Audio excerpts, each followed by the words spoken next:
नमस्कार.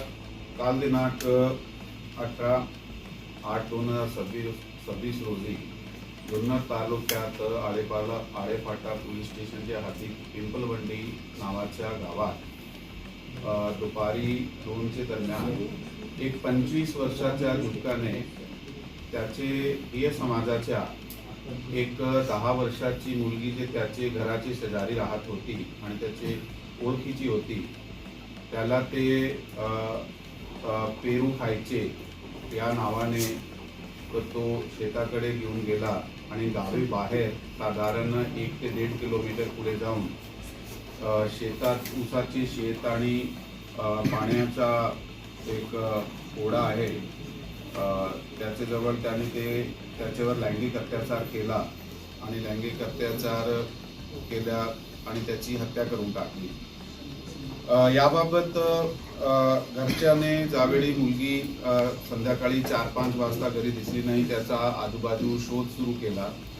शोध सुरू केल्यानंतर त्यांनी साधारण 6 वाजताच्या दरम्यान 6 ते 7 दरम्यान ते पोलिसाला इन्फॉर्म केले. तर तात्काळ जे आळेफाटा पोलीस होती ते त्यांनी मुलीचा शोध सुरू केला आणि त्याचे पॅरलल जे आहे ते जे एक अपहरण लहान मुलीचं जे अपहरण आहे BNX 37(2) प्रमाणे ते गुन्हा दाखल करण्यात आला. काल रात्री 8:30 वाजता हे गुन्हा आळेफाटा पोलीस स्टेशनला दाखल करण्यात आला. पण त्याचे अगोदर ही जे टीम आहे त्या गावाचं आणि आजूबाजूच्या परिसरात मुलीचा शोध घेत होती, म्हणून मुलीचे जे गावाचे लोकांचे कडे विचारपूस अधिक केली तर एका ठिकाणी आम्हाला क्लू मिळाला होता की मुलगी ह्या मुलाबरोबर दिवसात कुठेतरी दिसली होती, म्हणून त्याच्याकडे अधिक विचारपूस केली. मग त्यांनी कबुली दिली की अशा प्रकारे त्यांनी त्याची रेप विथ मर्डर केलेला आहे. आणि मग त्याचे नंतर ते त्याच्याकडून पुढे माहिती घेऊन आरोपीला सोबत घेऊन आम्ही घटनास्थळी आमची टीम पोहोचली. या ठिकाणी आम्हाला ते जे निर्भया आहे त्याच्या शव जे आहे ते मिळून आला आणि त्याच्यानंतर आरोपी जे आहे त्याला अटक करण्यात आला. गुन्ह्यात कलमवाढ करण्यात आली.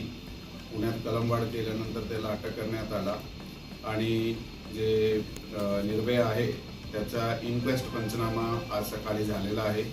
पोस्टमॉर्टमची जे प्रक्रिया आहे ते सध्या चालू आहे.